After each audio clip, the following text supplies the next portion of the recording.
नमस्कार। प्रभा साक्षी news network और आप सभी का स्वागत है। पिछले वर्ष 22 अप्रैल को जम्मू कश्मीर के पहलगाम में हुआ आतंकी हमला देश को झकझोर देने वाला था। अपनी प्राकृतिक सुंदरता और पर्यटन के लिए प्रसिद्ध पहलगाम उस दिन खून से रंग गया।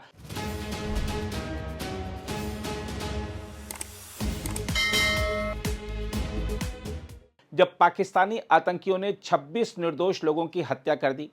इस हमले की पहली बरसी की पूर्व संध्या पर भारतीय सेना ने ऑपरेशन सिंदूर को याद करते हुए आतंकियों को कड़ी चेतावनी दी है कि मानवता की सीमाएं लांघने पर जवाब निर्णायक होगा और भारत कभी भूलता नहीं है। सेना के जनसंपर्क विभाग ने स्पष्ट संदेश दिया कि जब इंसानियत की सीमाएं पार होती हैं तो न्याय सुनिश्चित किया जाता है और पूरा देश एकजुट होकर खड़ा रहता है। हम आपको याद दिला दें कि पहलगाम हमले की एक और भयावह बात यह थी कि हमलावरों ने पीड़ितों से उनका धर्म पूछकर उन्हें मौत के घाट उतारा था, जिसने इस घटना को और अधिक अमानवीय बना दिया। हम आपको याद दिला दें कि भारत ने इस हमले का जवाब कड़े सैन्य कदमों से दिया था। 7 मई 2025 को शुरू किए गए ऑपरेशन सिंदूर के तहत भारतीय सशस्त्र बलों ने पाकिस्तान और पाकिस्तान अधिकृत जम्मू कश्मीर में स्थित 9 बड़े आतंकी ठिकानों को नष्ट कर दिया था।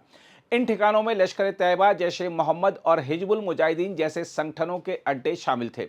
इस कार्रवाई में 100 से अधिक आतंकियों को मार गिराया गया था। इसके बाद पाकिस्तान की ओर से ड्रोन हमले और गोलाबारी की घटनाएं सामने आई, जिससे दोनों देशों के बीच 4 दिन तक तनावपूर्ण स्थिति बनी रही थी।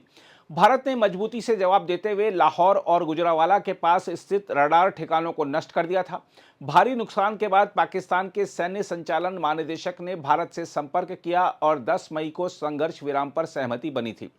इसके अलावा ऑपरेशन महादेव भी एक महत्वपूर्ण सफलता रही थी, जिसमें सुरक्षा बलों ने पहलगाम हमले में शामिल 3 आतंकियों को खोजकर मार गिराया था। इसके अलावा गैर सैन्य कदमों के तहत भारत ने सिंधु जल संधि और पाकिस्तान के साथ सभी द्विपक्षीय व्यापारिक संबंध भी समाप्त कर दिए थे।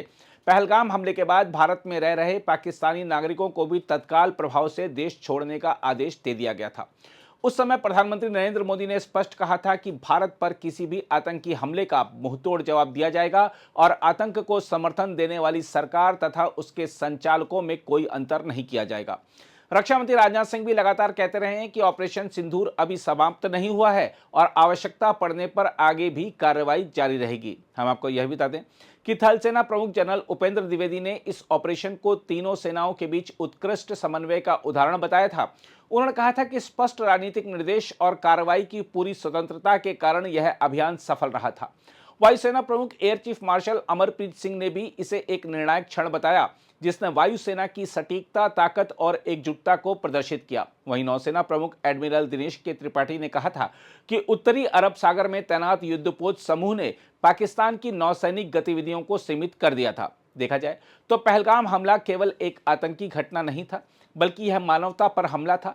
इसके जवाब में भारत की सैन्य, कूटनीतिक और रणनीतिक कार्रवाई ने यह स्पष्ट कर दिया था कि देश अपनी सुरक्षा और नागरिकों की रक्षा के लिए हर संभव कदम उठाने को तैयार है। बहरहाल, आइए देखते हैं पहलगाम हमले की पहली बरसी पर क्या कह रहे हैं जम्मू कश्मीर के पूर्व डीजीपी एसपी वैद्य।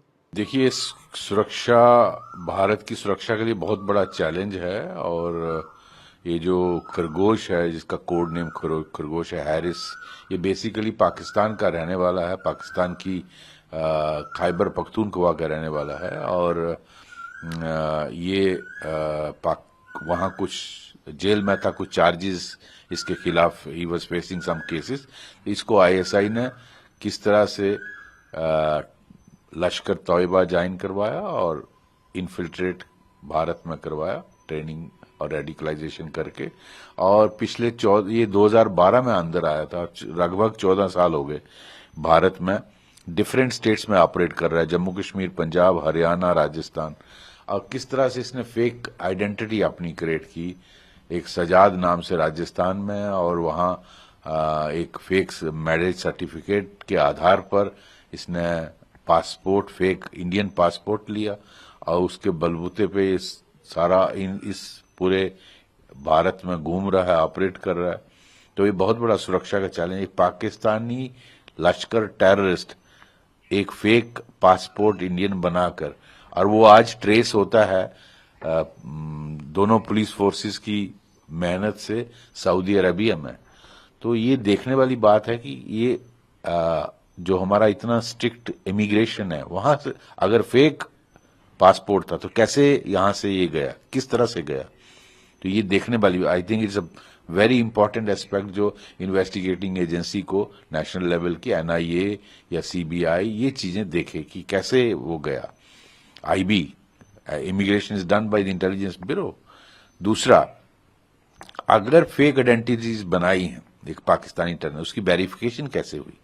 पुलिस वेरिफिकेशन होती है, यहाँ छोटी छोटी चीज के लिए आपकी पुलिस वेरिफिकेशन होती है, तो वो कैसे हुई? तो अगर इसमें कोई पुलिस या दूसरे डिपार्टमेंट के लोग इन्वॉल्व हैं, मुझे लगता है उनको सर्विस से डिसमिस करना चाहिए। जो एक पाकिस्तानी टेररिस्ट को फेक इंडियन आइडेंटिटी देता है, ऐसे लोगों को इस देश में गवर्नमेंट सर्विस में होने का कोई हक नहीं है, अगर उन्होंने कुछ पैसे के लालच में ऐसा किया। तो ये बहुत बड़ा चैलेंज है, देश की सुरक्षा के साथ खिलवाड़ हो रहा है। तो भारत में मुझे बहुत अफसोस से कहना पड़ा, ये ऐसा बोलना नहीं चाहिए, लेकिन पैसे के साथ आप कुछ भी कर सकते हैं। अगर आपके पास पैसा है, आप कोई भी फेक आइडेंटिटी बनाते हो, आप कुछ भी सर्टिफिकेट ले लेते हो, तो ये बहुत सीरियस, इसलिए ये हमारे किरदार पर रिफ्लेक्ट करता है। अगर आप भी लेना चाहते हैं देश दुनिया की तमाम जानकारी, तो आज ही सब्सक्राइब करें हमारे चैनल को। साथ ही नीचे दिए बेल आइकन को जरूर दबाएं ताकि हर अपडेट आप तक पहुंच सके।